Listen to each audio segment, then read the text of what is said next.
लेकिन धमाका बरियार बा। हाँ, अरे हम धमाका देखा नहीं आयल है, लेकिन प्रस्तुति अच्छी लगी। हम तो थोड़ा सा हमका जब तक दूल्हे राजा जी नहीं आए हैं तब तक एक छोटे से प्रसंग नामावली पे लेके चले। नामावली से ही, त्रेता युग से ही कहानी रुचि ने गाया लव और कुश की उत्पत्ति। बड़ा अच्छा लगल। उस समय विराह में कहानी को कटाक्ष हमके बड़ा नीक लगत हो, जब कहानी को कोनो कटाक्ष क्यों करे तो, लेकिन लाइन पे हो तो और नीक लगत हो।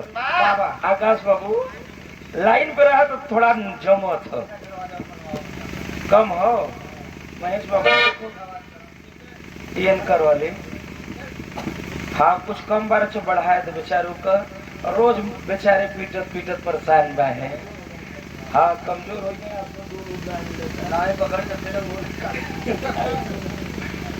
हेलो हेलो, ठीक भैया, बहुत बढ़िया काम भैया हो। उस्ताद जी कोनो तोहरे सबके डिस्कनरी में नयका हो तो बतावा। ओहो जियो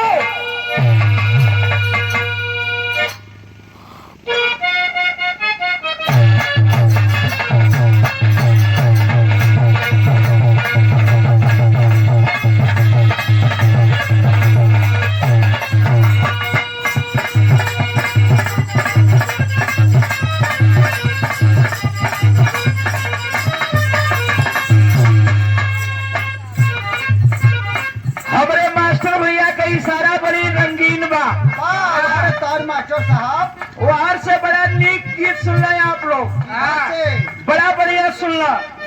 खाके पान जनी जान तू मारा हो,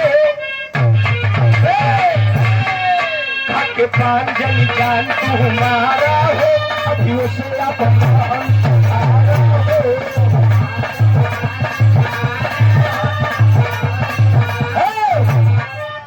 ये उनका धमाका रहे।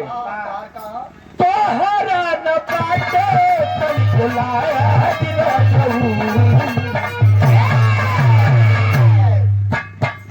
कोनो दुल्हन जवान रहे, दुल्हा तनी उम्र में ज्यादा रहे तो दुल्हनिया समझावे। अरे तोहरा न पाटे तन बुलाया दिला छान छान बदले, छान छान बदले तुम्हारे में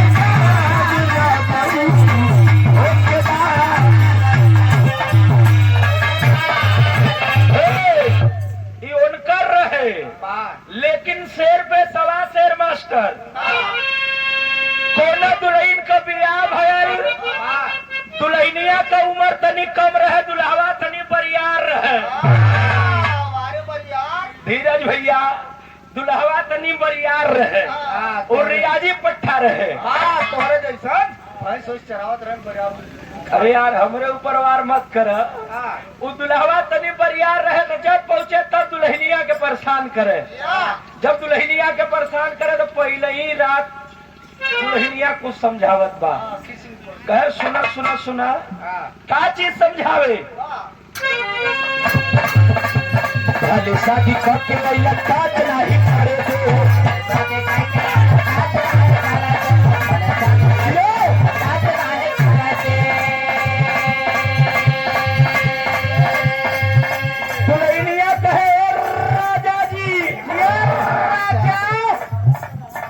देखल उजरका पे करियवा चढ़ावा तभी हलवा। भले शादी करके लैया काज नहीं करे दो,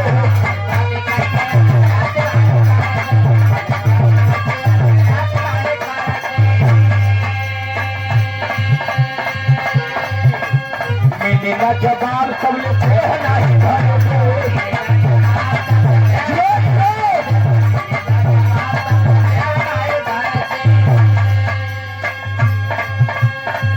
शादी खपके अइला टच नहीं करे दे, मिली ना जवाब सबले देह नहीं धरे दे। कितना दिन ले चलैबा ई वारंटी लिख के दा।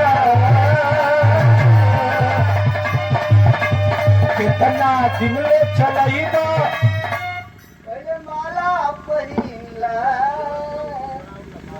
भैया भैया खींचा भैया आगे से पाछे दोनों खींच ले नहीं करना कारण की दिखता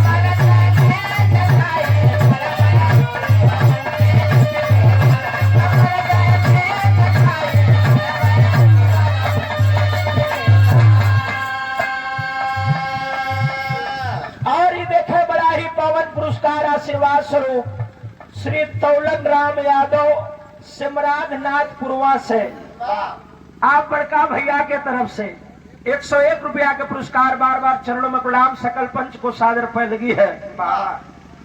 रुचि के तरफ से एकदम धक्का पे धक्का भिड़ाए रहे। ये आपका प्यार है पैलगी हो हाँ हो। बड़ा ही पावन बाबा भोलेनाथ के दरबार से भैया को प्रणाम है। लेकिन लाइन बदल गया रे भैया कोना दुल्हन अपने दुल्हा का विपद बतावत बा तू तो बहरा से आवेला चुनाई के